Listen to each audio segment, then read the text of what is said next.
অনুষ্ঠানে এসে কেমন লাগছে এবং পুরস্কারকে?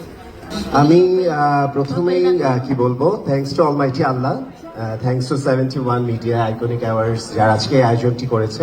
এডলফ খান, যাকে নিয়ে বর্তমান পুরো নেট দুনিয়া তোলপাড়, সে নাকি বাংলাদেশের সুদর্শন পুরুষ হিসাবে অ্যাওয়ার্ড পেয়েছেন।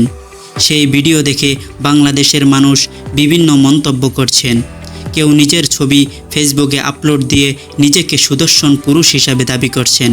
আবার কেউ কেউ তাকে শাকিব খানের সাথে তুলনা করছেন। আবার কেউ কেউ তাকে আফরান নিশুর সাথে তুলনা করছেন। আবার কেউ কেউ তাকে হিজরার সাথে তুলনা করছেন। আসলে সত্যিটা হলো, তাকে সুদর্শন পুরুষ হিসাবে কোনো অ্যাওয়ার্ড দেওয়া হয়নি, বরং তাকে ফ্যাশন ডিজাইনার হিসাবে অ্যাওয়ার্ড দেওয়া হয়েছে। তিনি একটি ফেসবুক পোস্টের মাধ্যমে সব কথা তুলে ধরেন।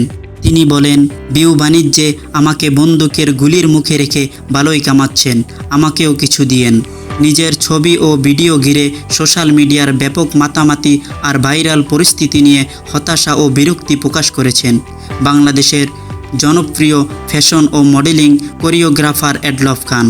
সোমবার 28শে জুলাই ফেসবুকে এক আবেগঘন পোস্টে তিনি লেখেন, আমার ছবি ভিডিও দিয়ে নেট দুনিয়া সাইলাপ। ভাইরে ভাই, আমাকেই পাইলেন আপনারা। ভালো মন্দ, বাস্তব অবাস্তব, মন গড়া ক্যাপশন দিয়ে লক্ষ লক্ষ ভিডিও বানাচ্ছে, এসব একের পর এক পাইলাম। ফ্যাশন ও মডেলিং কোরিওগ্রাফার থেকে বানিয়ে দিলেন দেশের 1 নম্বর সুদর্শন। কেন রে ভাই, সত্যিটাই লিখতেন। ব্যক্তিগত মানসিক চাপ এবং পারিবারিক সংকটের কথা জানিয়ে তিনি আরও লেখেন, এমনিতেই বাবা হসপিটালে, মন ভালো নেই, আমি মানসিকভাবে বিপর্যস্ত, সারাক্ষণ ডিউটি দিতে হচ্ছে। আমি আমার ছবি ভিডিও আর কি দিব, আপনারাই আপলোড দেন, দিয়ে সুখী থাকুন।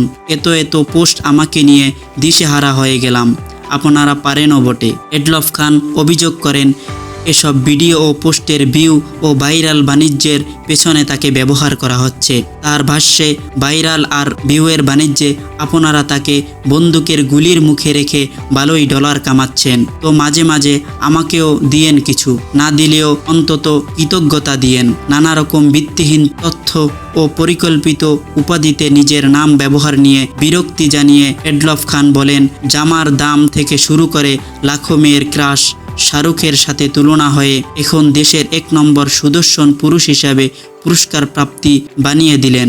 কিন্তু আমি কি এ ধরনের তথ্য সম্বলিত কোনো ইন্টারভিউ কখনো দিয়েছি বা বলেছি?